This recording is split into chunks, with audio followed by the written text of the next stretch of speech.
మహారాష్ట్ర రాజకీయాల్లో మరోసారి కీలక పరిణామాలు చోటు చేసుకుంటున్నాయి. శరద్ పవార్ ఎన్డీఏ కూటమిలో చేరే అవకాశాలపై ఊహాగానాలు జోరందుకున్నాయి. శరద్ పవార్ ఏక్నాథ్ షిండే ఆకస్మిక భేటీ, బీజేపీ నేతలతో ఎన్సీపీ నేతల సమావేశాలు ఈ చర్చలకు మరింత ఊతమిచ్చాయి. అయితే ఎన్డీఏతో పొత్తును ఎన్సీపీలో పలువురు తీవ్రంగా వ్యతిరేకిస్తున్నారు. అసలు ఎన్సీపీలో ఏం జరుగుతోంది?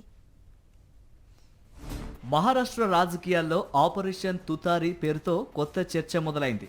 శరద్ పవార్ నేతృత్వంలోని ఎన్సీపీ ఎస్పీ అధికార ఎన్డీఏ కూటమికి దగ్గరవుతోందనే ప్రచారం రాజకీయ వర్గాల్లో హాట్ టాపిక్ గా మారింది. ఈ నేపథ్యంలో విధాన భవన్లో శరద్ పవార్ ను ఏక్నాథ్ షిండే కలవటం ప్రాధాన్యం సంతరించుకుంది. ఇద్దరి మధ్య జరిగిన చర్చలపై అధికారిక వివరాలు బయటకు రాకపోయినా భవిష్యత్తు రాజకీయ సమీకరణాలపైనే ప్రధానంగా చర్చ జరిగినట్లు సమాచారం.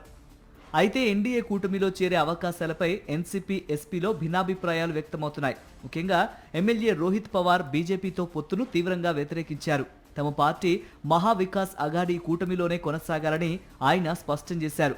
తాజా రాజకీయ పరిణామాల నేపథ్యంలో త్వరలోనే తన వైఖరిని మరింత బహిరంగంగా వెల్లడించే అవకాశం ఉందని రాజకీయ వర్గాలు భావిస్తున్నాయి.